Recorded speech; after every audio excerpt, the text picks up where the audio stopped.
Let's talk Friday night action. Joe Duffy, CEO of OffshoreInsiders.com. This is filed before the Thursday night report. We're 18-6 in football, 26-12 in the NFL since the preseason. Got the Duke Virginia Tech side and the total up for Friday night. Baseball will resume come playoff time. You know, and I'll take a look at. I guess there's a possibility could have some baseball on Friday. I doubt it, but big weekend up as well at OffshoreInsiders.com. All right, now here is a preview of your Friday night games, including Duke and Virginia Tech.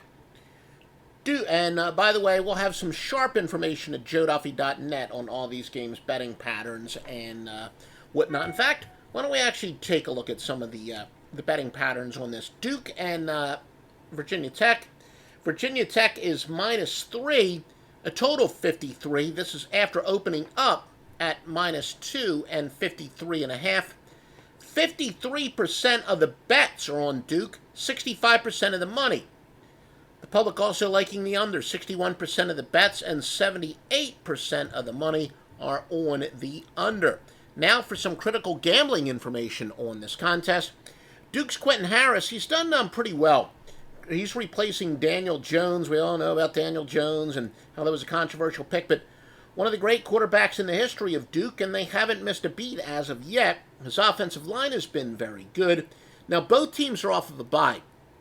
Our experience, as a general rule of thumb, says the bye benefits teams that truly need a bye. When when you have a unit that's overachieving, maybe it's not necessarily a good thing.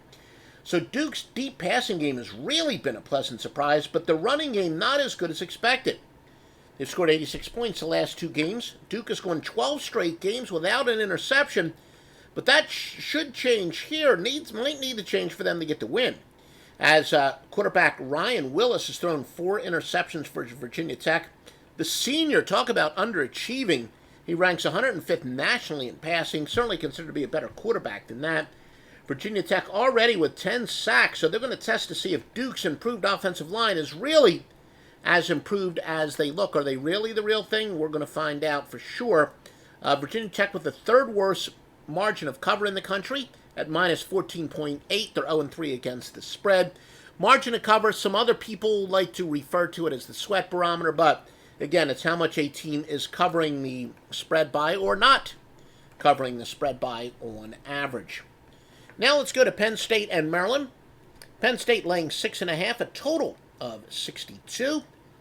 As we got a discrepancy here between the money and the total bets. 52% of bets are on Penn State, but yet 59% of the money is on Maryland. But even the 52% for a pretty big road favorite is kind of a small percentage. The public generally likes betting road favorites, especially if they're laying like more than 3.5.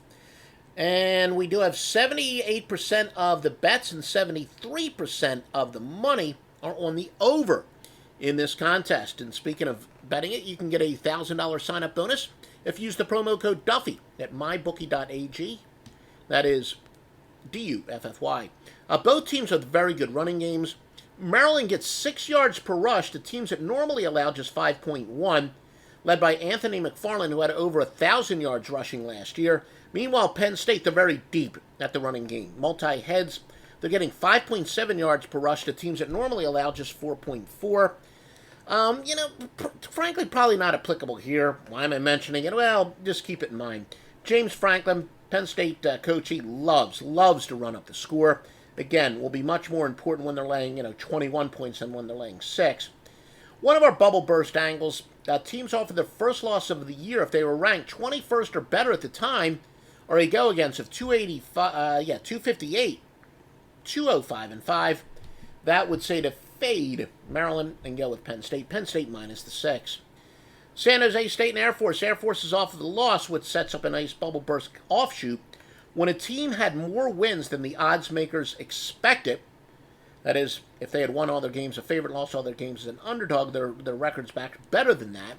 But if they're also off of their first loss, they're a go against a 4-17, 3-20, and 16. That benefits San Jose State plus the 19. Arizona State and California. When the total is significantly less than the average of each team's last game, goes under 373, 246, and 15. Yeah, we use the odds makers against them quite often. That's a good example. Off of 3 straight low-scoring games, Arizona State is off a 65-point game. Teams with at least 3 wins, and off of the first loss, or go against a 438, 480, that is, 386, and 16. That says to go with California. ASU with 7 true freshmen. ASU with true freshmen Jaden Daniels and 2 true freshmen on the offensive line, a work in progress. They did allow 10 sacks for the first 3 weeks, but just 1 last week. Now, are they truly improved? Should we expect some inconsistency? The metrics here say California. So again, your free picks, California, San Jose State, and Penn State. Visit offshoreinsiders.com for the most thoroughly vetted sports books, as well as the best sports selections from handicappers who have been winning since the 1980s.